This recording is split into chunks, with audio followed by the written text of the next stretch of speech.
Cientistas descobrem vacina para a Covid. Cientistas colocam satélite em órbita.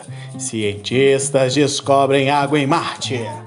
Todo mundo já ouviu várias matérias na internet e na TV assim, falando sobre as coisas incríveis e maravilhosas que a ciência descobre.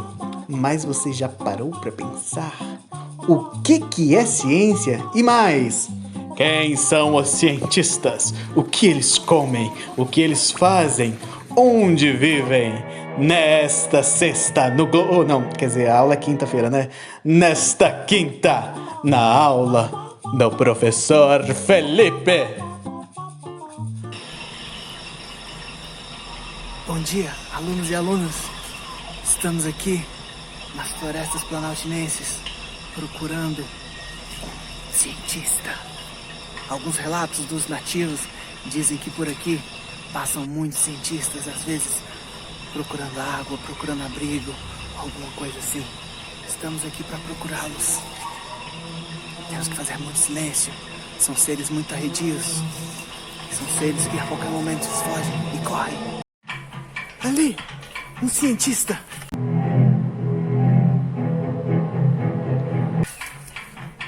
Vamos atrás dele. Vamos descobrir tudo que podemos sobre ele. Vamos chegar mais perto. A gente tem que ir com muito cuidado para não assustá-los.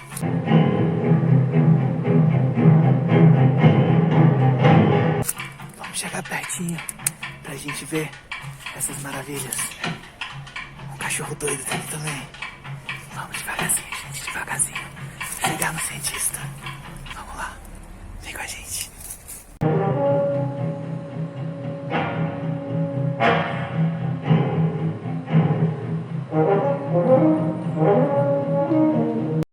Olá pessoal, tudo bem? Meu nome é Caroline, eu sou geóloga formada pela Universidade de Brasília e atualmente eu faço mestrado na mesma instituição. Bom, e o que é geologia? Geologia é a ciência que estuda a Terra no sentido de planeta. E qual que é a importância da gente estudar o nosso planeta? Primeiro, para a gente poder conhecer mais a nossa casa, onde a gente vive, e segundo, porque a gente consegue expandir esse conhecimento para os outros planetas.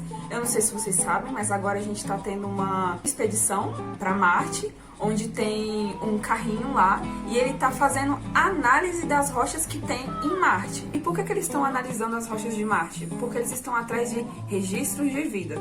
E como que eles sabem que pode ter registro de vida lá? Algumas expedições que eles fizeram anteriormente, eles conseguiram detectar vestígios da existência de água em Marte. E eles conseguiram identificar alguns processos de formação das rochas de lá, comparando com as rochas que a gente tem aqui, que você tem rochas que têm características de serem sedimentares. E qual que é a importância dessas rochas sedimentares? É porque aqui na Terra, fósseis são encontrados nas rochas sedimentares. E o que são fósseis? Fósseis são registros de vida. Como esse daqui, que é um fóssil, e é um registro de uma coluna de bactérias. E esse registro é encontrado nas rochas sedimentares. E é esse tipo de registro que eles esperam encontrar em Marte. Não igualzinho a esse, mas algo parecido. E é isso, pessoal. Bom ano de estudo para vocês. Até mais! Mas no final das contas, o que é ciência? A gente pode entender ciência como uma ferramenta poderosa para a gente entender O universo, o mundo, as pessoas. A ciência é um tipo de visão de mundo e é um tipo de visão de mundo muito especial, pois ela utiliza uma ferramenta poderosíssima, o método científico. E a metodologia científica eu vou explicar direitinho para vocês na próxima aula, mas já adiantando, a metodologia científica é um passo a passo que os cientistas fazem de como pesquisar determinado assunto para com que a gente chegue o mais próximo da verdade sobre aquilo que a gente quer saber. Quando a gente pensa em ciência, logo vem aquela imagem, um laboratório, um monte de produtos químicos, líquidos coloridos, máquinas absurdas soltando fumaça e fazendo barulho. E essas são as comumente chamadas de ciências exatas, são as ciências que vão mexer com as leis da física, a química, utilizando a matemática. Mas será que ciência é só isso? Não existe algum outro tipo de ciência que estude as coisas do ser humano que somos nós? Olá pessoal, tudo bem? Meu nome é Luísa, eu sou professora de Sociologia, uma disciplina que vocês vão ter no ensino médio, e eu tô aqui hoje para falar um pouquinho para vocês do que são as ciências humanas e sociais. Essas ciências, elas são muito importantes, porque elas se dedicam a explicar a vida do ser humano inserido em sociedade. Os diferentes aspectos da vida social, da nossa vida em sociedade, com outras pessoas, interagindo nos grupos, na família, nas instituições sociais, no Estado, são estudados por diversas ciências humanas e sociais. Nós sabemos, por exemplo, que os seres humanos eles têm um passado. Ao longo do tempo, eles foram construindo a sua trajetória. Nós temos o estudo da história.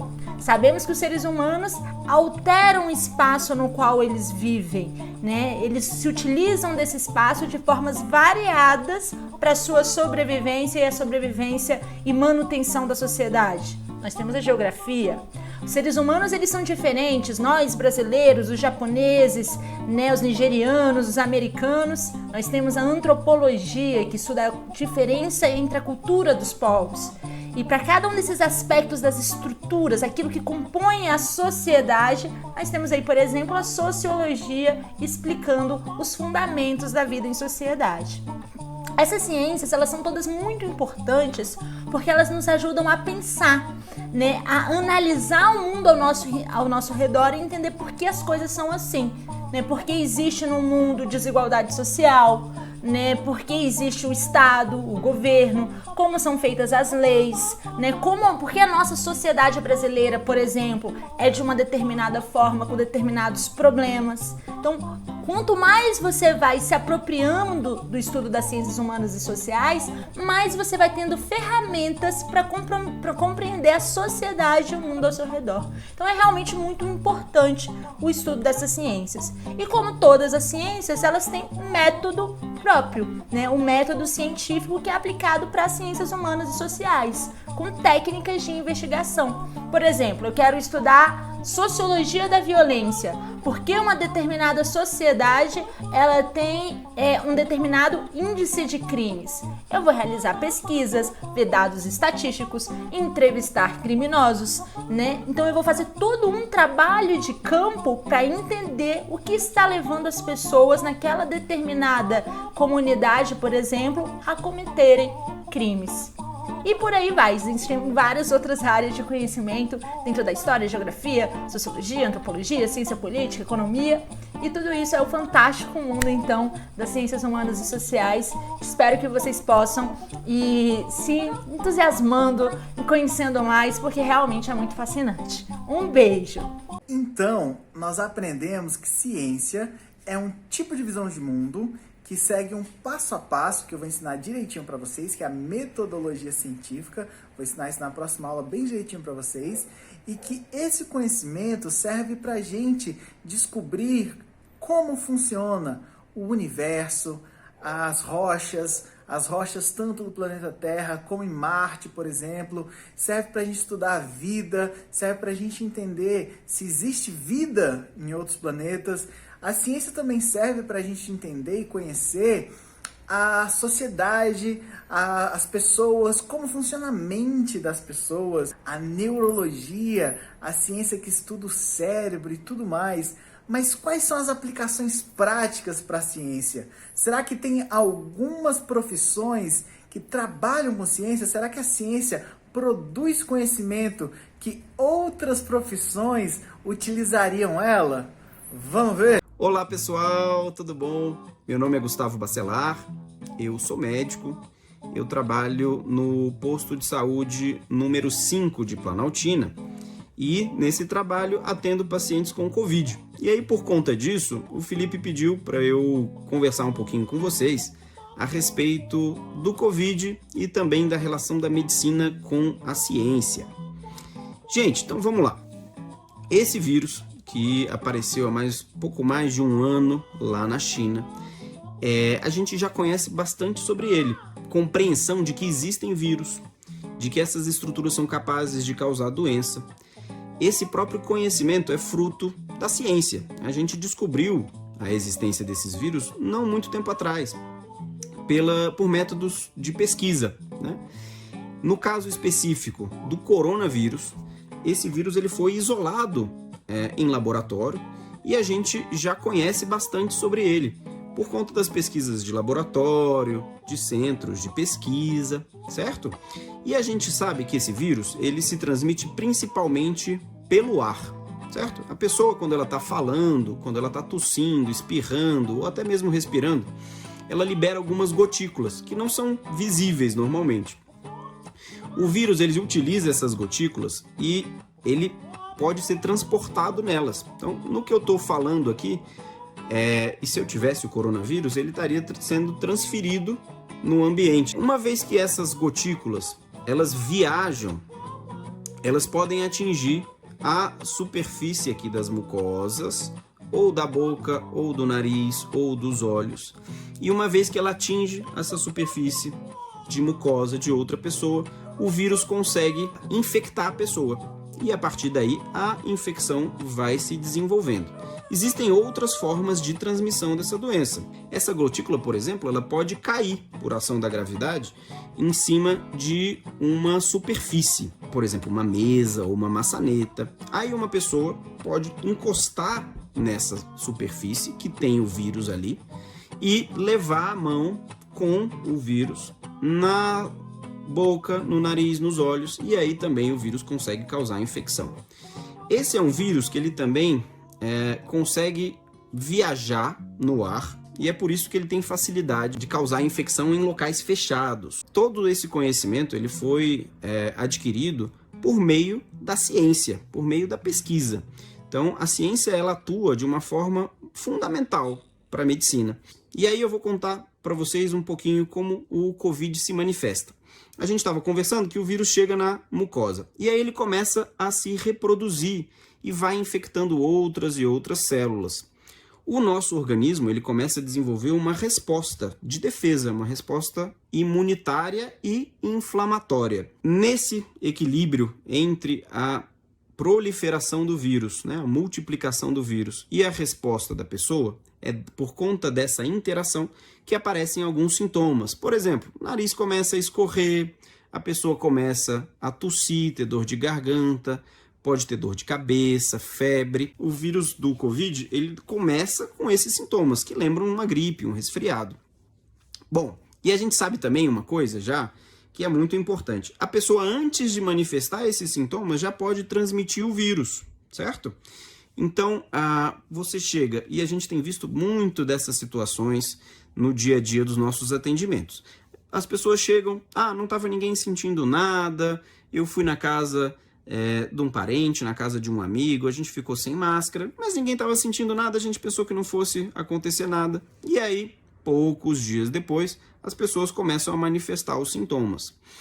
E por que isso acontece, gente? Uma pessoa é capaz de transmitir o vírus antes mesmo dela manifestar os primeiros sintomas. A pessoa que tiver comprometimento pulmonar, ela pode ter um caso mais grave. Por quê? Quando ela começa a sentir falta de ar, pressão no peito, ficar ofegante, sonolenta, isso mostra pra gente que o vírus chegou no pulmão e que essa pessoa pode estar tendo um caso mais grave. Até aqui a gente não tem nenhuma medicação comprovada. Não tem benefício para a pessoa que tem Covid usar azitromicina, cloroquina, hidroxicloroquina, ivermectina. Não, essas medicações trazem muitos efeitos, podem trazer muitos efeitos colaterais e não vai trazer nenhum benefício para a pessoa. Normalmente, como é que a gente faz esses estudos mais criteriosos? A gente divide os pacientes em dois grupos. Um grupo eu trato, outro grupo eu não trato. E aí tem uma série de protocolos e procedimentos. Por exemplo, os dois grupos têm que ser parecidos, pessoas da mesma idade, mais ou menos com a mesma gravidade de doença e tal. E, de preferência, o pesquisador não pode conhecer quem está em qual grupo. A pessoa que está sendo tratada não sabe se está sendo tratada ou se ela é do grupo placebo. Placebo está recebendo um tratamento mais simples ou ou não está recebendo o tratamento. Então, quando a gente divide em dois grupos, o grupo que recebe o tratamento tem que ter, depois, um desfecho melhor, né? Eu passei 3 meses tratando esse pessoal e a pessoa que está recebendo o remédio não tem benefício em relação a quem não recebeu, a gente sabe que não tem vantagem, né, em eu estabelecer esse tratamento. Então, até aqui, nenhuma medicação disponível para o tratamento precoce da doença. O que a gente tem de evidência científica é que para as pessoas com quadros graves, é esse que eu falei para vocês, que tem comprometimento pulmonar, para essas pessoas, a gente tem benefício de oferecer oxigênio, certo? Para os níveis de oxigênio no sangue subirem. A gente pode dar anti-inflamatórios. E aí, para finalizar, o COVID é uma doença, apesar de bastante recente, a gente já conhece muito dela.